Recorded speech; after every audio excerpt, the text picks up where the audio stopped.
other family in this area? Yeah, I was one of the first responders. The security area got everybody else out now. The investigation starts. It's going to be a long day. Were there some witnesses to the shooting? I don't know exactly. That's what we're interviewing them now. Someone did see him chase her into the building. Any idea how many people were in the building at the time? Guess I said we evacuated about 20. And what were you hearing from them? Are they saying anything about where they were, how they were able to stay safe? They just locked down their doors. They said they were hanging out. I thought a couple was going to jump when we arrived. Got her. Do we know if they had an emergency plan in place in that I building? don't know about it.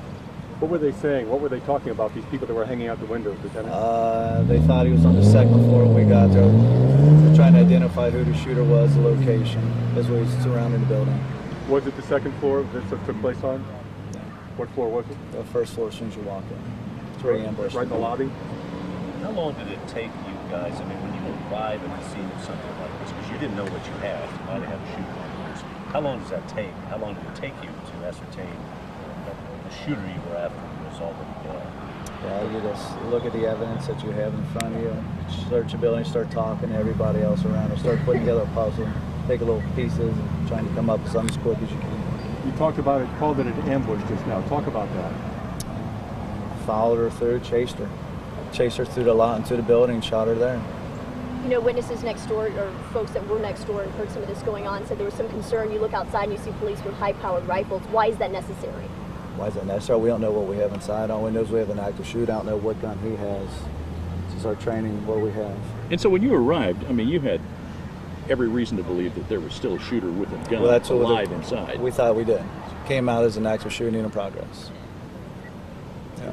If I get further from her, any more information, we'll have another press conference at 4-6. And I'll let you know as soon as I can. All right. Just for the record, Lieutenant, spell first and last. WHITFORD, Lieutenant Rich Whitford. Thanks, guys. Of course, Robin Sheila, that is the latest from... We've been listening in. This is, as you heard just then, Lieutenant Rich Whitford from the Fort Thomas Police Department. There's been an incident, a shooting. We now know one man is dead. This is in Fort Thomas on North Grand Avenue, right in the middle of town, 20 North Grand Avenue. One man dead, a woman at UC Medical Center. As we've been listening into the news conference, what we have been able to hear is that this was an attempted murder-suicide. We don't know the extent of the injuries of the woman who was shot, just that she was taken to UC Medical Center, and that as this particular law enforcement officer arrived, he said she was unconscious, and they're just hoping for the best for her. As we get more information on how she's doing, we'll let you know. No names released yet, we want to check in now. Mario, you have been looking into the business where this shooting took place, 20 Grand Avenue in Fort Thomas, Personal Touch Home Care of Kentucky. Yeah, that's right, Julie. This is a street view according to Google Maps. It's 20 North Grand Avenue, and you can see quite a big building, 3 stories, a lot of medical units in here. So this happened at 8:30 in the morning when businesses are usually getting a little busy. 20 people, when we were just listening into that news conference, 20 people evacuated from this building you can see here. Now, the building houses the offices of a CPA, a psychologist, a doctor, and a massage therapist. The main building you see here, 3 stories. 2 other buildings totaling about 2,080 square feet are 1 story. Of course, police are gathering evidence and, of course, witnesses that were in the area. You can see this is probably going to be a closed-off area, the street right in front. But they're still gathering more information, and obviously when we get it, we will definitely keep you posted when new information comes into the newsroom. I believe now, are we going to go back to you guys at the desk? Yeah, and we should say we've got crews both in Fort Thomas, several crews in Fort Thomas there, as well as at UC Medical Center where the one victim is. And what we understand is a man went into this building, and again, it was an attempted murder-suicide. The woman whom he shot, according to police, is at UC Medical Center with, at this point, undetermined injuries, but was conscious when she left, if I'm not mistaken, according to that news conference there. This is a live picture. This is the building Mario just showed you. This is at 20 North Fort Thomas, or North Grand in Fort Thomas.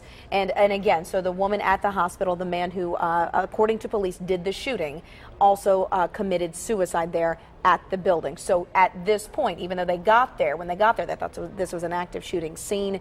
there is no threat to people in Fort Thomas with this incident. Important to mention, as they arrived, they thought the shooting was in progress, but quickly determined that this was strictly, it appears, some kind of a domestic situation, and there was a shooting, and then the shooter, according to what police are telling us, commits suicide there on the property. And so no threat to anyone in the building or the surrounding area at this point. But as you can see, the police tape around the building, obviously this is a crime scene now, and so this area will be cordoned off for several hours, I would think. And we're just being told that the gunman, when this all happened, was chasing this woman around the building. So this is according to police there. So one victim in the mind of this shooter. And again, so an attempted murder, suicide. The woman has been taken to UC Medical Center. This is a live look that we're seeing here. And as you can see, the ambulance is still out there. We're under no concern that there are more victims. The one female victim, again, has been taken to UC Medical Center. A little bit about Personal Touch Home Care of Kentucky. This is a home care agency certified by Medicare back in the late 80s.